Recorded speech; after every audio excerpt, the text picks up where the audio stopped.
Hello and welcome once again to exploring my Steam library. So today we are playing Subnautica. Now Subnautica is an underwater survival game. I bought this back when it was in early access. I got it quite early on actually. It has now released. I believe they're even developing a DLC or a second part to the game, I'm not 100% sure. Which is below zero, I believe.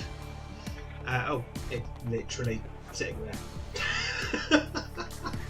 Oh my god, I am so observant. But yeah, so they're currently developing Subnautica Below Zero, which is, I believe, like an expansion or DLC. I have played the game once through since it was released. Because you could never sort of finish the game as such while it was in early access. But when they released it, obviously there was an end to it because it is a story-driven game. It is survival, and you can just sort of play with the survival aspects, but there is an overarching story to actually play through. So let's jump in. We'll start a new game. So you've got several different modes to it. You've got survival, freedom, hardcore and creative. Creative is just to give you access to everything. You can do what you like. Hardcore, one life, which is quite a challenge. Freedom, you don't have to worry about hunger or water. And then survival is sort of the normal base experience, unlimited lives, but you have sort of food concerns and water concerns and health and oxygen, so yeah. But we'll just be jumping in on that. It does take a moment to load because it has a cutscene at the start of the game.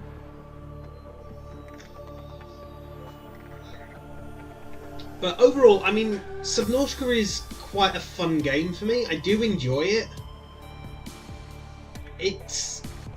It was the first game that I saw that took survival underwater, and some of the things it did with survival was quite interesting, with sort of how it works, and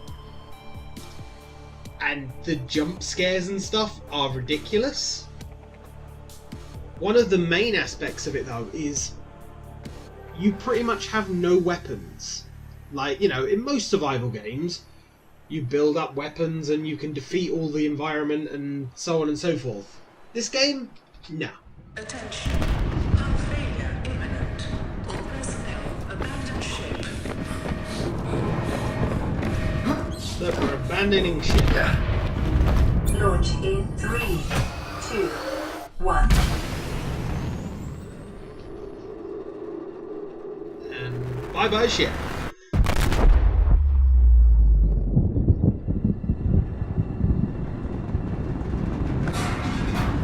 Now, for a long time, people were hoping this would go multiplayer, something that never happened, unfortunately.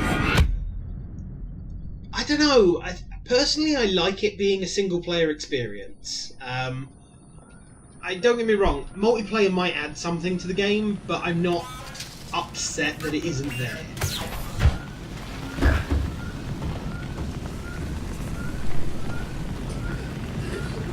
Grab that. Live with the fire. Come on. Good, good.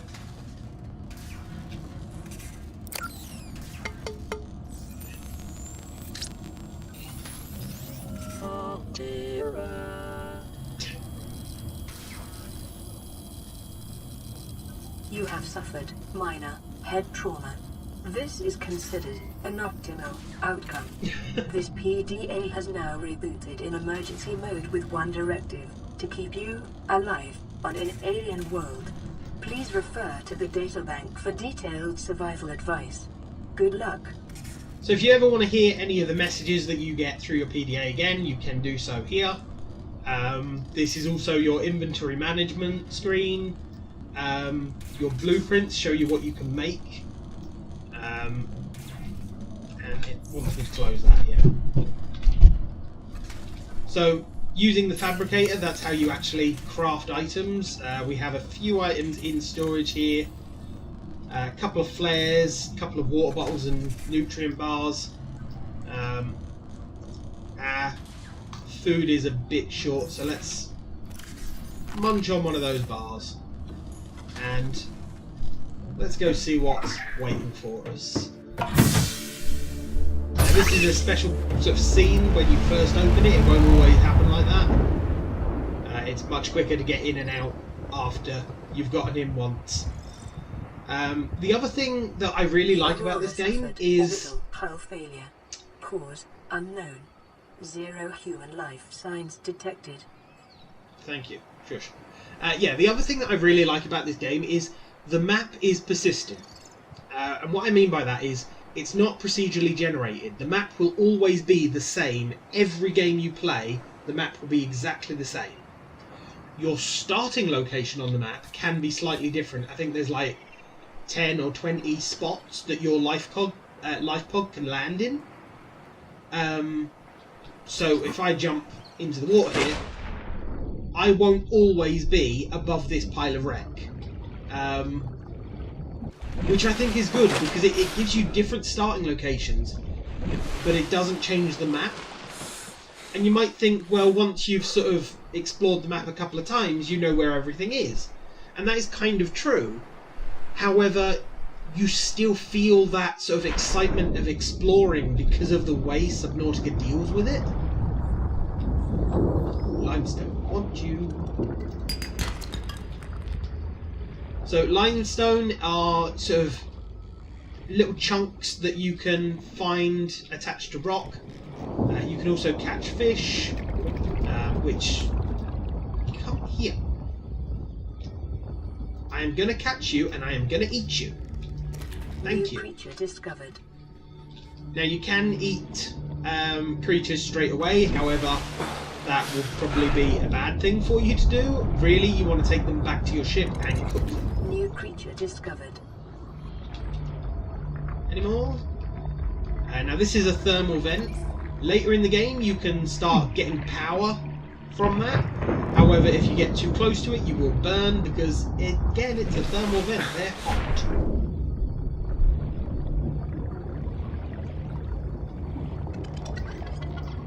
Come here. Thank you.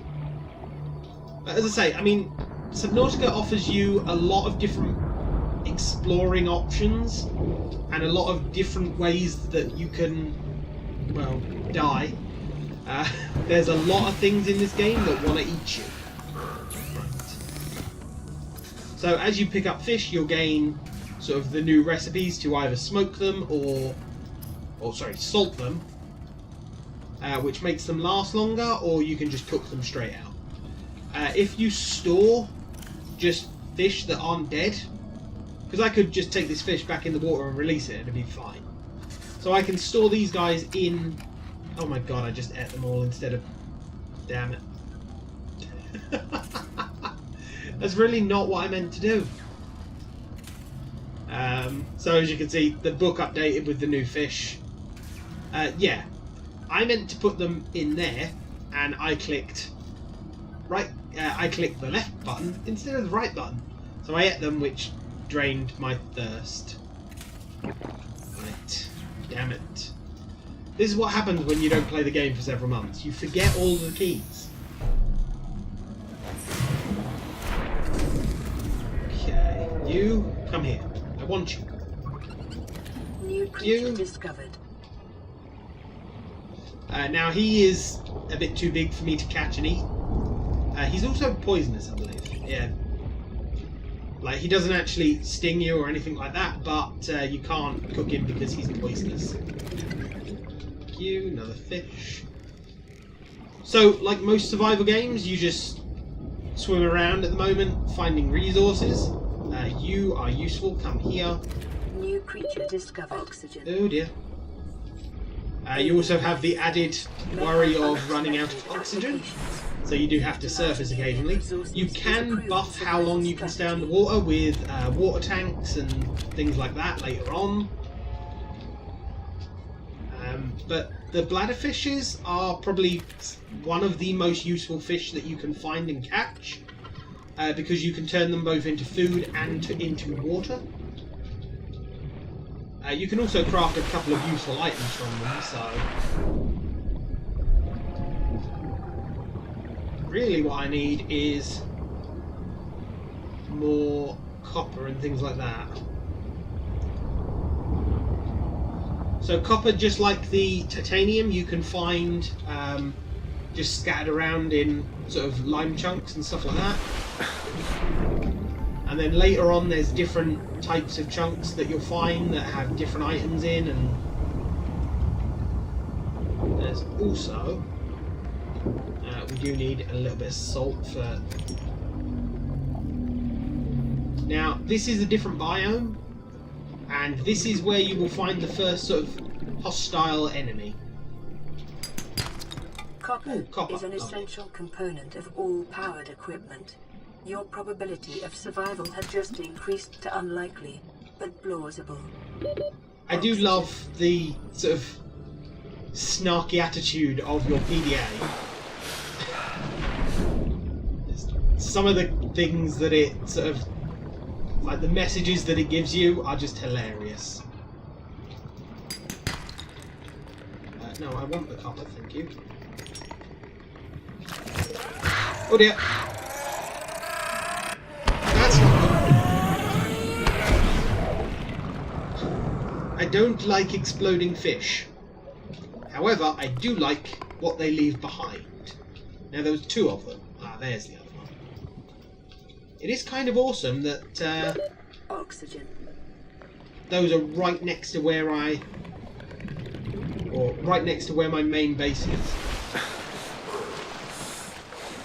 Right. So now I've got those. Let's jump back in here. First thing I need is a repairing tool. Right, let's drop the fish off and not eat them this time.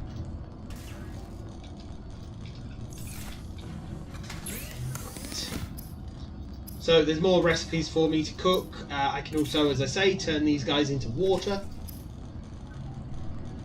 So that's going to be your main source of both food and water, the fish. And as I say, you can turn with silicone rubber and a bladderfish, you can make an air bladder. So that will get you to the surface quicker. But what we want is a repairing tool. So we need some silicone rubber for that. So, silicone rubber will be in basic materials. Ah, okay, that's what I need. So we go back into here. And we pick some of those glowing objects just there.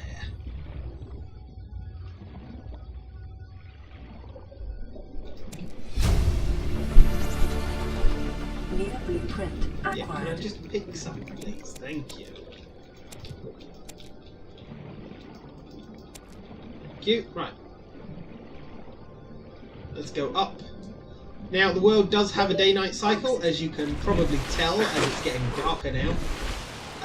You do have access later on to a flashlight if you find the materials to make it. Further study recommended.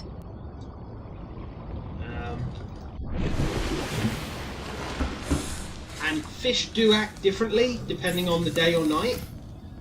So some fish are more prevalent at night, some are more prevalent in the day. Some fish will sort of be slower to react to you and easier to catch because it's night, which I find awesome. Right, so there's a couple of silicone rubber. Now a repair tool, please. Thank you. I'll also have a survivor knife. Weapons were removed from standard survival blueprints following the massacre on Abraxas Prime. The knife remains the only exception.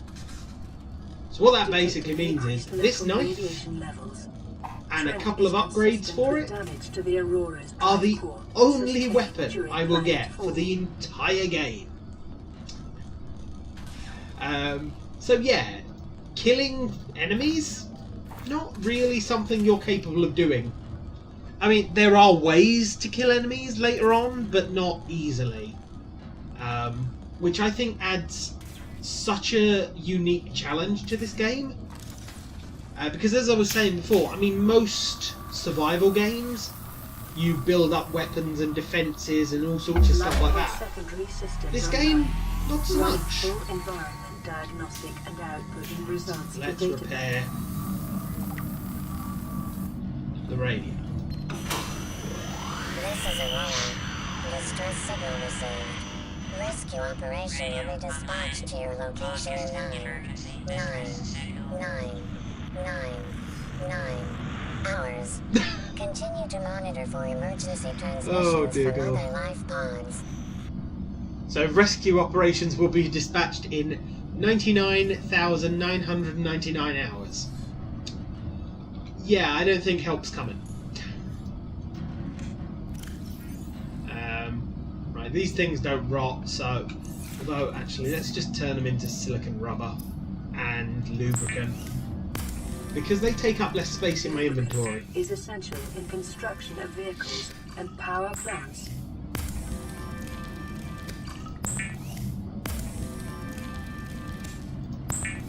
Okay.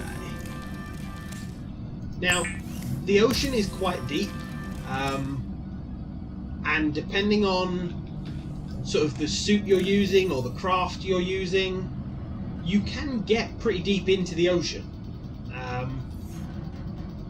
However, me just in the suit that I'm currently wearing, especially with my oxygen limit, I can't really get very far down. But as I say, I mean, as you go through the game, you'll find access to blueprints that give you sort of a greater depth. You'll find different blueprints for like little mini submersible submarines, and even a very large submarine, and sort of different ways that will help you get deeper and deeper. And I think that is probably one of the major goals of the game, to go as deep as you possibly can and just see what's down there.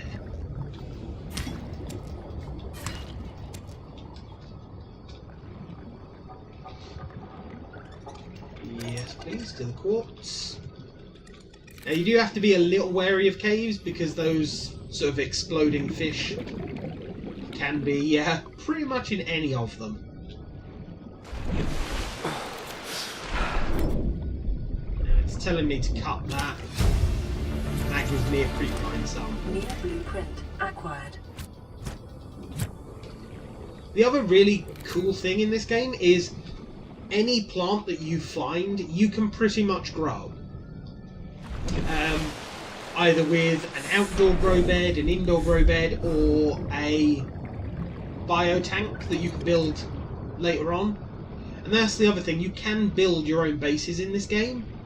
So, you know, if I wanted a base here, once I've got the tools and materials to do so, I can build a fully submerged base.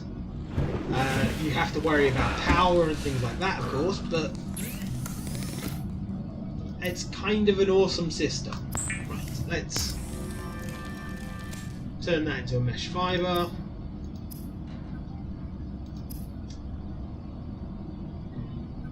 I really wouldn't mind some fins. That requires 2 silicon rubber. So, thank you. I'll just eat that.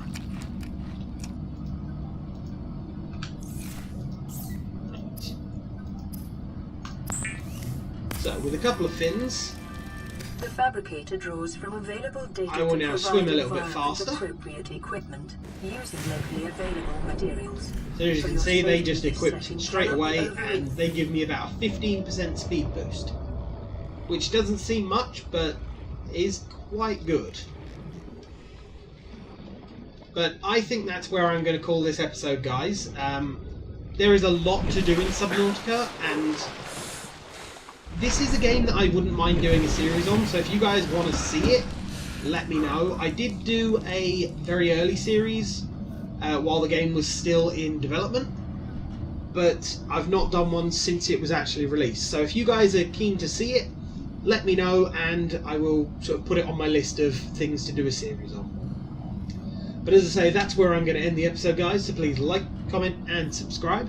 Don't forget that you can join Group 4038 if you head to my Steam page, and if you want to help support the channel, then please check out my Patreon.